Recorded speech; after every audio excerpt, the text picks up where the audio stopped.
Assalamualaikum warahmatullahi wabarakatuh. Saya akan menjelaskan bagian jangka sorong. Pengertian jangka sorong.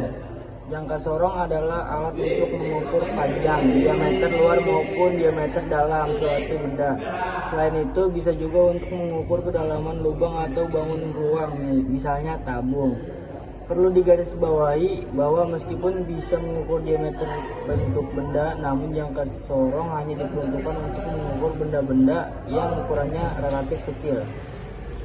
Fungsi jangka sorong berfungsi untuk mengukur suatu benda dari sisi luar dengan cara dijepit. Berfungsi mengukur sisi dalam bentuk benda yang biasanya berupa lubang seperti pada pipa dengan cara mengulurnya. Mengukur ketebalan suatu benda memiliki dua skala, yaitu skala utama dan nonius.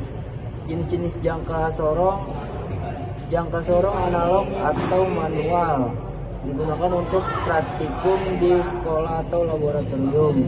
2. Jangka sorong digital memiliki layar yang dapat menampilkan nilai dari ukuran benda yang telah diukur tanpa harus dihitung. Jangka sorong arloji atau jam. Jangka sorong ini menggunakan jam ukur sebagai ganti skala nonius.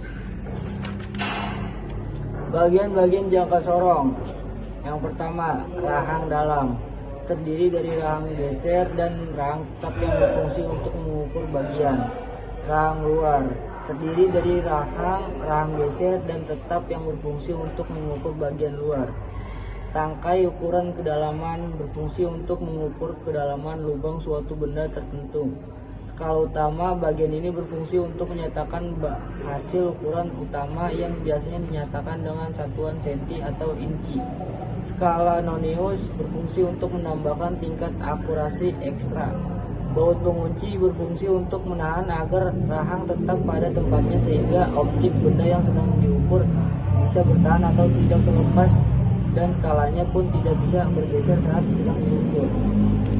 Cara menggunakan jangka sorong. 1. Pastikan jangka sorong dan benda yang akan diukur dalam keadaan bersih. 2. Kendorkan baut pengunci agar rahang bisa digerakkan. 3. Pipitkan benda yang akan diukur di antara rahang tetap dan rahang geser. Pastikan benda tidak miring. 4. Putar roda pengunci di bagian samping rahang atas hingga benda terimpit rapat dan tidak bergeser. 5. Baca hasil pengukuran. Jangka sorong memiliki dua skala, yaitu skala utama dan skala nonius. 6. Untuk membaca skala utama, baca angka yang tertera pada rahang tetap. 7. Untuk membaca skala nonius,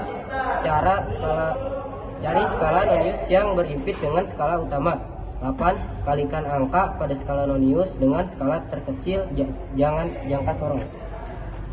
Cara menghitung jangka sorong. Kata ini nggak apa-apa, kata aja. Cara menghitung jangka sorong. Nah, ini yang namanya jangka sorong, ini yang dinamain skala utama, yang ini skala anonius. Jadi di sini udah saya berhentiin, kita hitung aja dari setelah 0.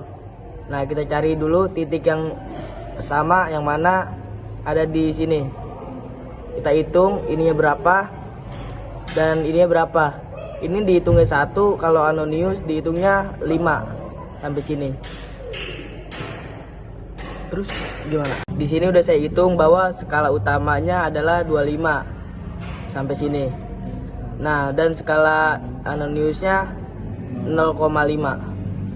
Nah, tuh sejajar. Jadi skala semuanya totalnya 25,0,5. Sekian dari kelompok kami, kurang lebihnya mohon maaf. Wassalamualaikum warahmatullahi wabarakatuh. Waalaikumsalam.